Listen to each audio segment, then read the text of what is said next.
पहला कानून में फाइल करूंगा कि मेरे नबी करीम के बारे में जिन्होंने गुस्ताखी ना वो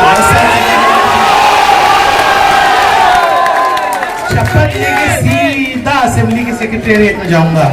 आपने आमदार बनाया ना, इस सरकार को रास्ता हम बताएंगे।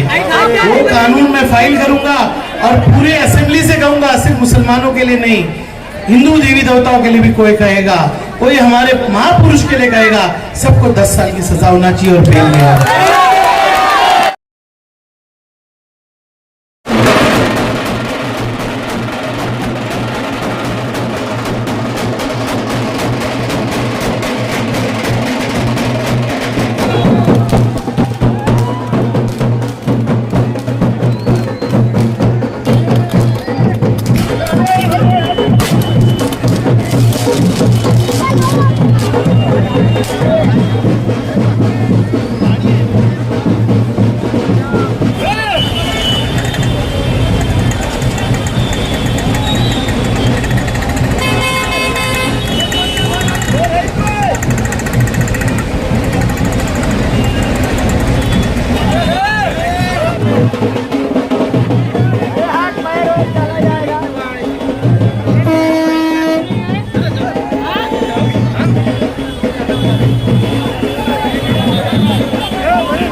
मेहमान स्टेज पे रुकेंगे।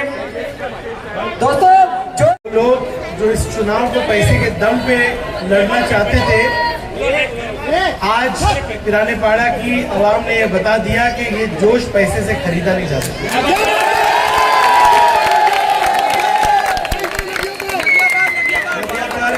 नदिया पार के तमाम मेरे साथी पिरानी पाड़ा, बिलाल नगर, एक बात मैंने इस इलेक्शन में नासिर भाई सीखी, नेता बिकता है, आवाम नहीं बिकता।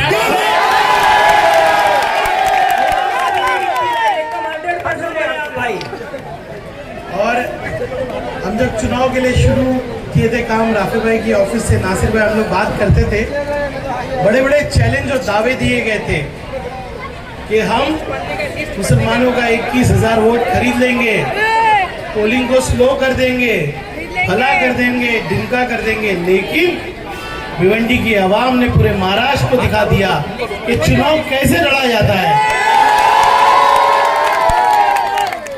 फिरका परस्तों के सामने हम लोगों ने ऐसा एक चुनाव खड़ा किया कि जहां पूरे महाराष्ट्र में ईवीएम का सहारा लेके, जहां पूरे महाराष्ट्र में फिरका परस्ती फैलाकर बीजेपी और शिवसेना जीती, वहां पे भिवंडी के अंदर इतिहास बन गया। हम 52,000 की लीड से जीते। ये कब मुमकिन हो सका? जब नासिर भाई जैसे साथी, सद्दाम भाई जैसे साथी और सैयद अली भाई का तो दुआ ही काफी है।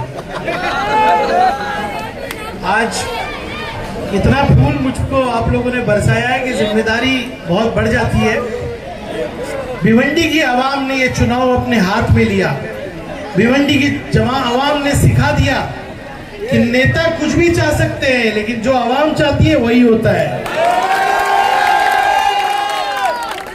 ये चुनाव जब हमने शुरू किया तो बहुत सारे लोग आए, कोई जीतने के लिए नहीं आ रहा था, सब रईशे को हराने के लिए आ रहे थे।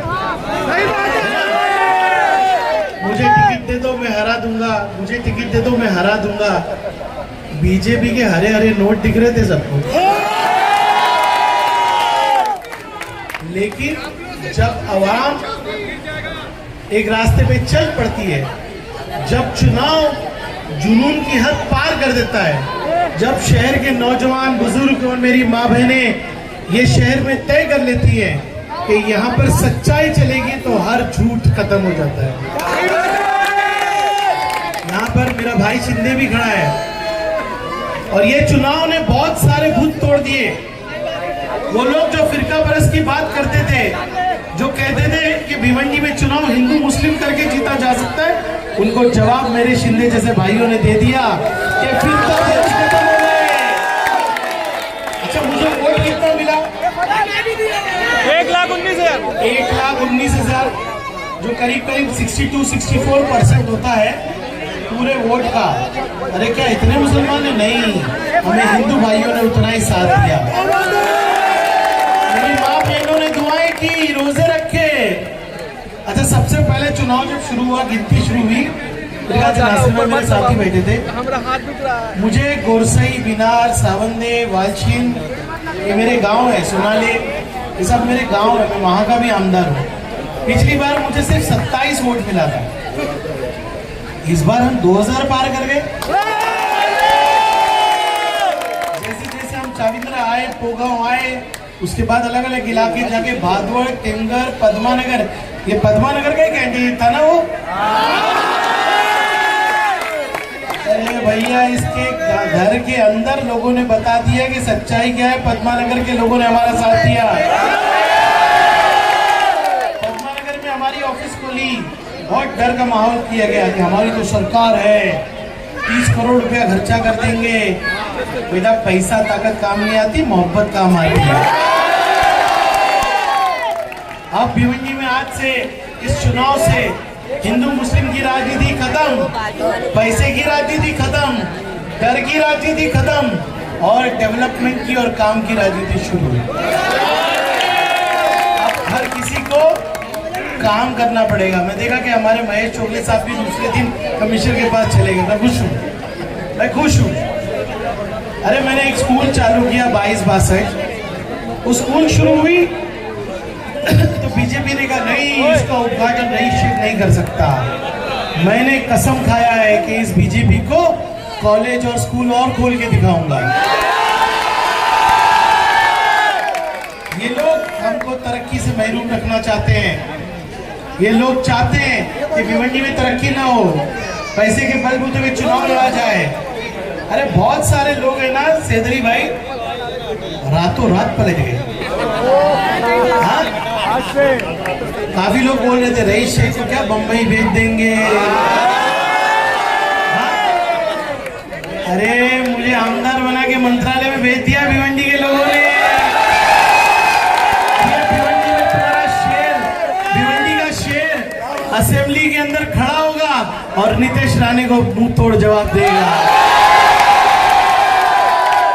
कानून बनाने में हमारा हाथ होगा। लेकिन एक चीज मेरी माँ बहनों को मैं कहूंगा, मेरे नौजवानों को कहूंगा, ये दोगले लोग आपको मालूम है कि नहीं मालूम है? माफ करोगे क्या इनको? आने वाले चुनाव में बता देना कि सच्चों को आगे बढ़ाना। भिवंडी में एक ऐसी टीम देना। आज बहुत रोजगार के लिए काम करना है। हकीकत बताऊं आपको, सैयद अली भाई और मोती उद्योग के लोग हैं जिन्होंने माँ बहनों को हाथ को काम दिया। मैं जाता हूँ कारखाने, एहसान मानता हूँ इन लोगों का कि इन्होंने हाथ को काम दिया। हमारी माँ बहनें इज्जत से पैसा कमा के अपनी बच्चियों की शादी करती हैं। लेकिन अब वक्त आ गया है कि ये रईस शेख इस मोती उद्योग को पूरी दुनिया में ले जाए। सैयद अली भाई ने जाके उस वक्त देवेंद्र फडणवीस को हार पहनाया था। तब मैंने अपने आप से वादा किया था सैयद अली भाई कि MIDC भी बनाऊंगा, यहाँ पे आपका एग्जीबिशन सेंटर भी बनाऊंगा और मोती उद्योग को पूरे देश में, पूरी दुनिया में ले जाऊंगा। हमने कभी इनको पहचाना नहीं। अरे चाइना इनके सामने फेल है, चाइनीज आके इनके सामने जीतते हैं। सही बात है, हकीकत बता रहा हूँ, मैं चढ़ा नहीं रहा हूँ। एक मोती बनाते हैं, ये इतना बारीक मोती है, वो चाइनीज की आंख से दिखता ही नहीं वो मोती। इसके लिए भिवंडी की आबो हवा चाहिए। हमारी माँ बहनें वो मोती पिरोती हैं। ये दर्द ये मेरे दिल में है। भिवंडी के अंदर रोजगार लाना है मुझे, भिवंडी में मेडिकल कॉलेज चालू करना है मुझे। बहुत ताकत दी है आपने, लेकिन कुछ कम रह गया महाराष्ट्र में। हमारी सरकार नहीं आ पाई, लेकिन हम लड़ेंगे। और ये जो लोग कहते हैं ना कटेंगे तो बटेंगे, मैं कहता हूँ एक साथ हम रहेंगे। भिवंडी के एक है। और मैं बताता हूँ, वो सारे महाराष्ट्र में असेंबली में बैठता था मैं, तो सब आमदार आके मुझे पुरसाने हाल करते, अरे यार तू भिवंडी का आमदार है, वहाँ तो कोई पैसा चलता है, वहाँ तो पता नहीं क्या होगा। अब भिवंडी में आपका शेर खड़े होके कहेगा 52,000 वोट से जीत के आया। उस असेंबली से सबसे समझदार आवाम कहाँ की? अरे सच्चाई देखना है तो मेरे भिवंडी में आ जाओ। आपको प्यार देखना है तो भिवंडी में आ जाओ। नफरत की राजनीति खत्म और आने वाले दिनों में भी सच्चों को मौका दो। बहुत काम है। सुबह में जाता, मैं गया भादौड़ में, सुबह मैं हमारे गुलवी करके भाई है उनके ऑफिस में गया, औरतें आई, मर्द आए, अफसोस किया उन्होंने कि 5 साल तुमसे दूर रखा हमको, अब हम भादौड़ की और तिमगल का तरक्की करेंगे। अरे मेरी जीत ये है कि मैं मेरे हिंदू भाइयों को गले से लगा के आगे बढ़ रहा हूँ। अरे मुझसे लोग पूछते हैं कि कौन सी ऐसी जड़ी बूटी है भिवंडी में, वो मालेगांव का काढ़ा फेमस हुआ था, उसके बाद भिवंडी का चुनाव फेमस हो गया। मुझे सब आमदार फोन करके बोले यार सब फेल हो गया, भिवंडी कैसे पास हो गया। मैंने कहा भिवंडी की जमीन में सच्चाई पिरो दी हमने ये नौजवानों ने खून पसीना इधर ही दिया, मेरी बहनों ने घर से निकल के वोट दिया, मेरे बुजुर्गों ने दुआ की, मेरे साथियों ने मेरा साथ दिया। अरे सच्चाई देखनी तो भिवंडी आई। असेंबली में जाऊंगा ना, हर अंदर बुलाएगा, अरे कैसे तूने किया, क्या तूने किया, क्या फॉर्मूला है। मैं अभी बोलूंगा अभी नासिर भाई सद्दाम को लेके जाके सीख ले। अरे मेरा बच्चा चुनाव लड़ना जानता है।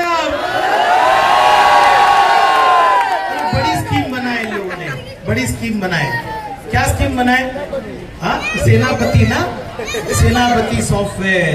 फिर क्या हुआ कि 21,000 मुसलमान लोगों को पैसा दे देंगे, वोटर आईडी ले लेंगे। रोज रात को नासिरबाग में बैठते थे, कहानी आती थी, अरे बाप रे इतने सारे लोग बेंगलोर में आ गए, ऐसा कर लेंगे, बूथ कैप्चर कर लेंगे। अरे मेरा अल्लाह जब राजी हो जाता है ना तो सब फेल कर देता है। अब सैयद अली भाई शपथ लूंगा और पहला कानून में फाइल करूंगा कि मेरे नबी करीम के बारे में जिन्होंने गुस्ताखी ना, वो शपथ लेके सीधा असेंबली के सेक्रेटेरिएट में जाऊंगा। आपने आमदार बनाया ना, इस सरकार को रास्ता हम बताएंगे। वो कानून में फाइल करूंगा और पूरे असेंबली से कहूंगा, सिर्फ मुसलमानों के लिए नहीं, हिंदू देवी देवताओं के लिए भी कोई कहेगा, कोई हमारे महापुरुष के लिए कहेगा, सबको 10 साल की सजा होना चाहिए और बेल नहीं। हम रास्ता दिखाएंगे महाराष्ट्र को। ये जो जहर पिरोया है बीजेपी और शिवसेना ने, ये तीर कमान तो अभी हवा में हो गया, भिवंडी में अब नहीं आएगा। तो हमको नफरत से लड़ना है। अफसोस एक बात का है कि हमारे बहुत सारे साथी हार गए, बाला साहब तोराट हार गए, हमारी यशोमती बहन। मेरे ऊपर जब नीतीश राणे गद्दारी का बोलते ना तोहमत लगाता था तो यशोमती दाई खड़े होती थी, सुनील केदार जी खड़े होते थे। आज बहुत सारे लोग हार गए ये ईवीएम के चक्कर में, लेकिन ये देश बचाना है, हमारे हिंदू भाइयों को हमको सीने से लगाना है। भिवंडी फॉर्मूला पूरा महाराष्ट्र में चलेगा।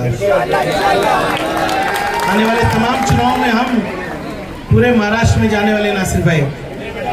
अरे अभी भिवंडी का काम तो हमारे साथी संभाल लेंगे, ये नौजवान संभालेंगे। अरे गली गली रईस शेख होगा, गली गली रईस शेख होगा। भिवंडी की तरक्की कोई नहीं रोक सकता। मैं हर दिन हर रात अल्लाह से दुआ मांगता हूँ कि मेरे भिवंडी को आगे बढ़ा दो।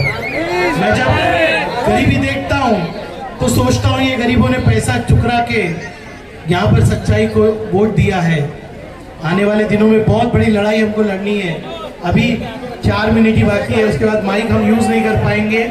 देखिए कानून पहले फॉलो करो, आप लोग करेंगे कि नहीं करेंगे? नासिर भाई सब संभाल सकते हैं, लेकिन हमको कानून फॉलो करना है।